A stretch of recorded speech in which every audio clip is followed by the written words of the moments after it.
Good morning. This is Father Stephen Kelly from St. John's Church in Detroit. We're continuing our series of daily morning meditations where we generally look at one or another lessons that are assigned for morning or evening prayer, what is known as the daily office lectionary. Today for Wednesday, let's take a look at the lesson that's assigned for evening prayer from the book Daniel. We are in chapter number 4, beginning at verse number 28. All this came upon the king Nebuchadnezzar. At the end of 12 months, he walked in the palace of the kingdom of Babylon.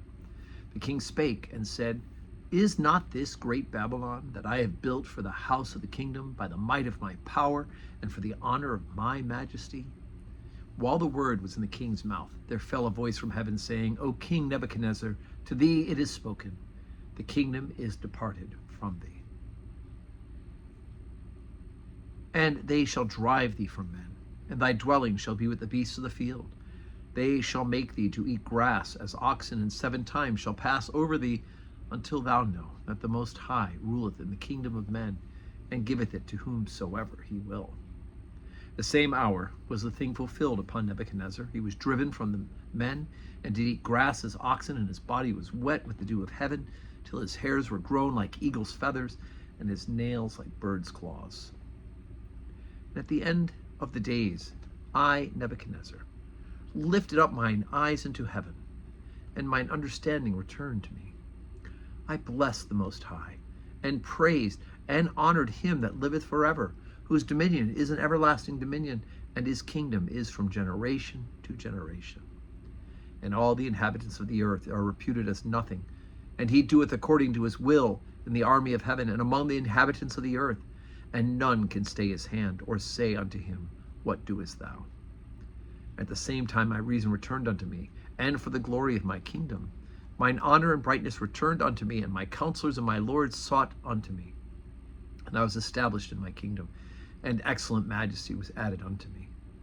Now I, Nebuchadnezzar, praise and extol and honor the King of heaven, all whose works are truth, and his ways judgment, and those that walk in pride he is able to abase.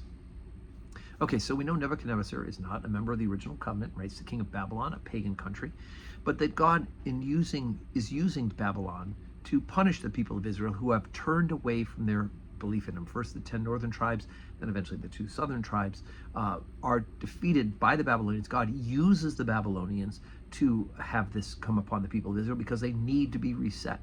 They know there are consequences for unbelief, and God uses the Babylonians. But Nebuchadnezzar is given this great kingdom in order to do this, and yet we see what happens here. He takes all the credit for it.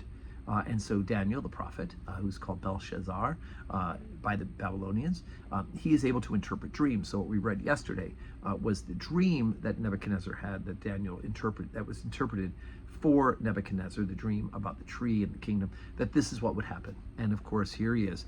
He goes and takes pride in all these things as if it's on his own, and not that the King of heaven is the one who could do it. So the King of heaven has to teach him a lesson by having him be abased for this period of time where he becomes like an animal. So anyway, but it's wonderful to see at verse number 34. It's a narrative story up through 33, and at 34, it's Nebuchadnezzar speaking. At the end of days, I, Nebuchadnezzar, lifted up mine eyes unto heaven, and of course uttered this great prayer that in fact it is the God of heaven who reigns and who can both tear down and abase, and can also lift up and use to his honor and glory. So today's Wednesday. We do have 12:15 Holy Communion today, and evening prayer at 4 o'clock, God willing. I hope you can join us in person. Be great if you have here. You can receive the Blessed Sacrament. What a wonderful gift and privilege it is to be able to receive the sacrament, not only weekly, but during the weekdays as well. And of course, 4 o'clock evening prayer. You can join us here in the office building, or you can join us online for both of those and pray with us.